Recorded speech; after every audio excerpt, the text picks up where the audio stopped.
وبرنامج قارة أو كسابسا ويرردي وحشنمضة أي ديارها عدو حبشيدو أي كحسوقين دقمة بورما يتولوين كترسن بشي أي نكسو قدبني سدن كيدي أو كبيغنيد مالنتي سنين انتهايدي waxa waligeed ba xabashida caade u ahayd in ay jamhuuriyadda dimuqraadiga ah ee Soomaaliya ay ku soo qaado weeraro waxashinimo ah oo isugu jira cir iyo dhulba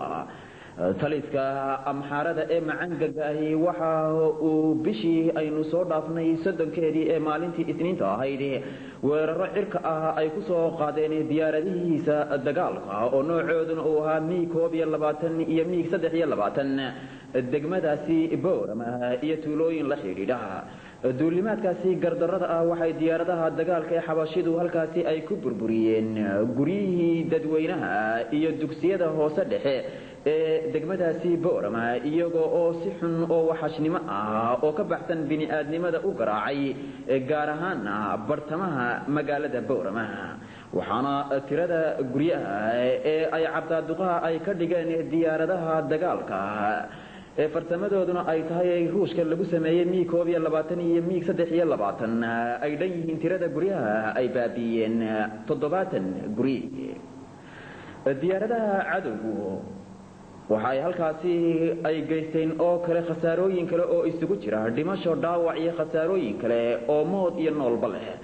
waxa ay garaaceen si gaar ah oo aad moodaysay in ay bartilmaameedba ay ka dhigteen dugsiyada ay ku dhigataan ardayda yaryar waxa ee aan waxba galabsan waxaana ay cabdaaduqaha markaasi ay ka dhigeen oo ay burburiyeen fasalladii iyo dugsiyadii hoose iyo dhexe ee degmadaasi Boorama ee ardayda yaryar ee da'doodu ay u dhaxayso 4 sano ilaa iyo 6 sano ay wax ay ku baranayeen dugsiyada hoose dhexe ee magaaladaasi Boorama ee diyaaradahaasi cadowga xabashidu isniintii dhaweyto ay sida bahalnimada ay u garaaceen xag dhismo iyo xag ardadii wax ku baranaysayba waxay u geysteen khasaarooyin aad u lixaad leh waxaana ciidamada xabashida weligoodba bartilmaamooda ay ka dhigtaan oo bambooyinkooda ay ku garaacaan dadka tabarta yar ee aan iyagu istaafici karaynin ee degan meelayowga ka caagan in weerarada lagu qaado waxaana weerarada xabashidu ay ku qaaday degmadaasi iyo weerarada had iyo jeerba ay meelahaas oo kale ay ku qaada ay ka daran yihiin xataa kuwa ay geysato gumaysatada koonfurta Afrika waxa goobahaasi iyaga aad ku arkaysaan iyadoo oo ardaydii yaryarayd ee dhiganaysay dugsiyadaasi ay ku nafwaayeen halkaasi oo ay ku dhinteen kadib markii bambaanooyinka iyo waxyaabaha kale ee hubka culus ay sida ba'an in naxariis darrada ay ugu garaaceen diyaaradaha cadowga ee xabashida ee 6 ee maalintii isniintii bishii horena 30 ahayd weerarka waxashnimada ay ku soo qaadeen degmada Boorame kuwaasina waxa weeye shahiidiintii ku nafwaayay weerarada bahalnimada ee degmada Boorame diyaaraduhu ay ku soo qaadeen qalabkii dadkii dhintay ee u badnaa ardada maatada ee aan waxba galabsan ee da'dooduna ay u dhaxaysay 4 sano ilaa iyo 6 sano ayaa meelayowga si daadsan oo degmada Boorame dhexdeeda aad ku arkaysaa kabihii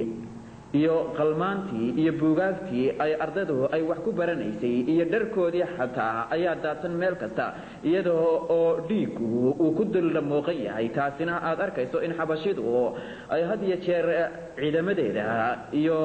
guud ahaanba taliskaasi xabashidu uu isagu dhiigii cab yahay oo uu ku fooldhaqdo fasalada iyaga oo ardaydu wax ku baranaya ayaa ay diyaaradaha xabashida iyagu gardarrada oo ku soo qaaday weeraradana ku soo qaaday dalkan jamhuuriyadda dimuqraadiga ah ee Soomaaliya degmada Boorama ay si xun ay u garaaceen oo ardaydiina halkaasi ay ugu laayeen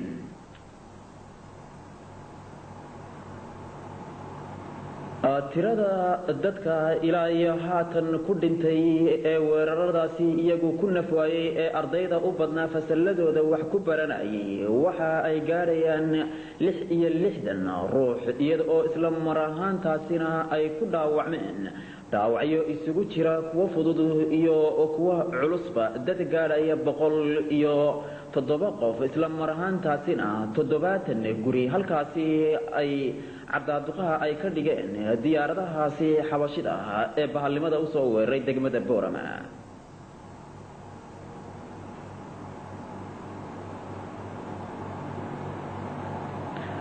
ummadda Soomaaliyeed iyadu waxa aanay marnaba aanay ilaaweynin weerarkaasi gardarrada ah ee ubadkoodii lagu laayay iyagu wax baranayay ee qalmaanta iyo buugaagta ula kalahay in ay fasallada ay wax ku bartaan ee sida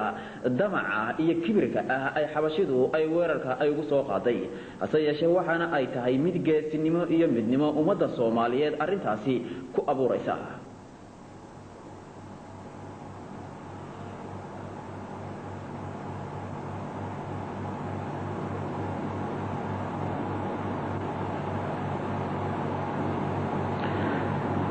diyaaradaha xabashidu waxa ay garaaceen bartamaha magaalada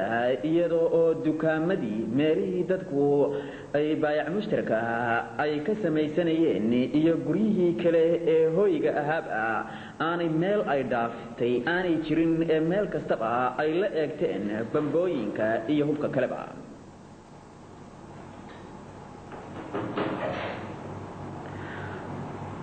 حتى درتي أيا أركز أو خسارة أو سوغاري أو أي كوجمادين بمبوينكا يهودك كلا الدلاجة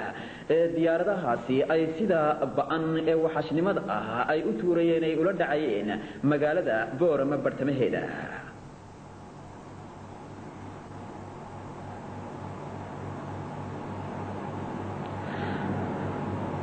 dadka ku dhaawacmay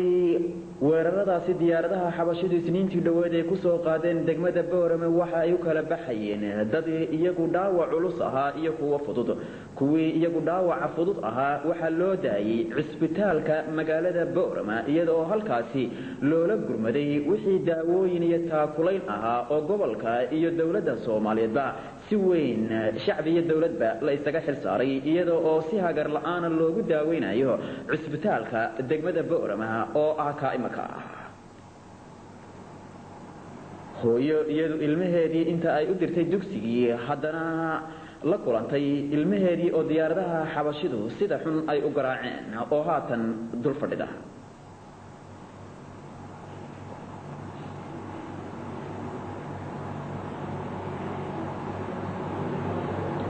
halkii ummadaha adduunku ay kaga baaqayeen xanaanaynta iyo sidii loogu tafaxaydan lahaa daryeelka carruurta ayaa ay xabashidu waxa ay bilowday oo iyadu caan ay ku noqotay in ay gumaado isla mar ahaantaasina ay ku faraxalato ayna cabto dhiiga carruurta iyo ubadka yaryar ee aan waxba galabsan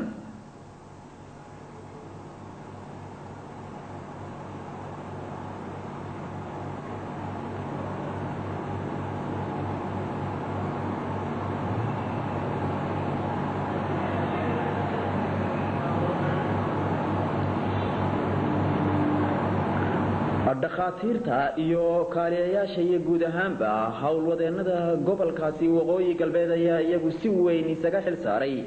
sidii ay u daaweyn lahaayeen isla mar ahaantaasina ay mar kastaba har iyo habeenba ay ula socon lahaayeen